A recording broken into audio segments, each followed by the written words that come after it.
नमस्कार, जय शिवराय, जय जिजाऊ. आज आणि उद्या 2 दिवस बेंद्राचा सण असल्यामुळे आणि आज द्वादशी असल्यामुळे माझी देवपूजेची अशी गडबड चालू होती. आणि सणानिमित्त गायींची मोरकी ज्यांना नाही त्यांना मोरकी घालणे, दावी बदलणे हे काम चालू होतं गोठ्यामध्ये. तर तानाजी दावी तयार करतायत तोपर्यंत हे असं गायींना अंघोळ घालत होते. आणि का तर संध्याकाळी आज त्यांचं पूजन आहे म्हणून. आणि दावी तयार करण्यासाठी असं एक लांबच दोरी आणतात आणि ते आपल्याला पाहिजे त्या मापाने कट करून असं जाळलं म्हणजे ती मग सुटत नाहीत परत.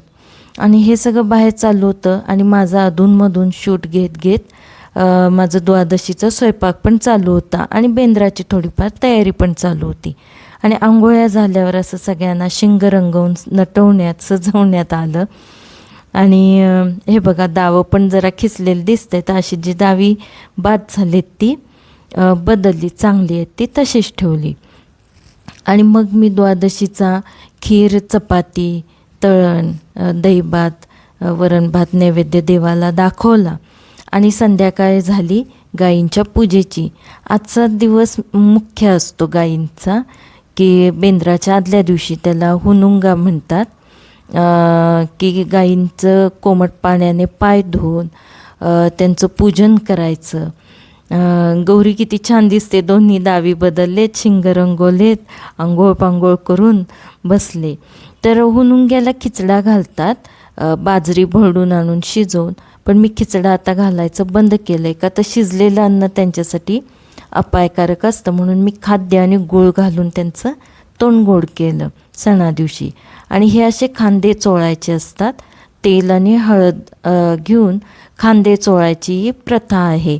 खरं तर हे सगळं बैलांचं करायचं असतं, पण आपली बैलं नाहीत, तर आपल्या गोठ्यात ज्या लक्ष्मी आहेत, गोमाता आहेत, त्यांचं मग ते गाई, म्हशी, शेळ्या सगळ्यांचाच हा सण असे सगळेजण साजरे करतात. तर सगळ्यांचं पूजन केलं खांदे चोळून. आणि मी ह्या सणाचा मेन आणि एक पदार्थ म्हणजे की कापण्या असतात त्याचं पीठ भिजवून ठेवलेलंच, तर तेही करायचं होतं. पण बघितलं तर गुरीला तानाजीने मोरकी घातलीच नव्हती, ती मारते म्हणून. आणि मलाही ती मारतच होती, पण नेहमीच तिची मोरकी दावी मीच बदलते. मला हे असं कट्ट्याच्या आडाला उभं राहून तिचं करायला जमतं. मग ती किती मारत असली तरी मी हे करते, म्हणूनच तिला ह्या साईडला बांधलेली आहे की तिला हँडल करणं सोपं पडतं. मग 2-3दा ट्राय केल्यानंतर तिनं बऱ्याचदाच मोरकी घालायला अशी मान फिरवून मुद्दाम बसत होती की घालू नको म्हणून. पण शेवटी मी तिला अशी मोरकी घातली. खूप मान हलवत होती, पण मी पण काही सोडलं नाही, नेहमीच तिला मोरकी मीच घालते. तर अशा पद्धतीनं मोरकी घातली. आज सण आहे ना, आज तर नटलंच पाहिजे म्हणून मी हट्टानं घातली. हे दार काढत होते पण मी मोरकी घातली. दावी काही लावली नाहीत, सणाची गडबड आहे, परत दावी लावता येईल. तिला जास्त चिडवलं तर मग ती जास्तच त्रास देते. मी जस्ट 2 गाठी मारून बांधून घेतली. आणि गळ्यात जे लोंबत होती जुनी मोरकी तीही मी काढली. ते काढतानासुद्धा मला ती खूपच त्रास देत होती, पण मी ती काढली. असा आहे आमचा हा हुनुंग्याचा सण. आणि आता आहेत उद्या पोळ्या, बेंद्राच्या पोळ्या उद्या बेंद्राचा सण आहे. तर असे हे 2 दिवस गोठ्यात कधी आणि कसे जातात कळतच नाही. मला सुद्धा हा सण खूप आवडतो आणि गायींची सेवा करायला तर मला खूपच आवडते. आणि अशा पद्धतीनं सगळं संध्याकाळचं गोठ्यातलं उरकून घेतलं. आणि मी जे आषाढ तळायचं पीठ भिजवलेलं ते असं मी आणि दीदीनं रात्री पटापट आषाढ तळून घेतला. ह्याला कापण्या पण म्हणतात किंवा आषाढ तळणे पण म्हणतात. आणि बैलाच्या शिंगात घालायला असं ते गोल गोल पण करायला लागतं, ते पण केलं होतं. तर नेहमीप्रमाणे बेंद्रा दिवशी दुसऱ्या दिवशी मी सकाळी माझा आवरून धूप लावून देवपूजा करून पोळ्याच्या तयारीला लागले. तोपर्यंत आमची मांगीन वैशुताई तोरण घेऊन आली. हे आंब्याच्या पानाचं तोरण ह्याचाही खूप बेंद्रा दिवशी मान असतो आणि खेड्यामध्ये ह्या चालीरीती अद्याप जिवंत आहेत आणि चालू आहेत आणि माझ्यासारख्याच माझ्या इतर भगिनींनी पण त्या चालू ठेवलेल्या आहेत. तर हे घेऊन आल्याबद्दल तिला त्याच्या बदली धान्य देतात, म्हणजेच बैतं देतात.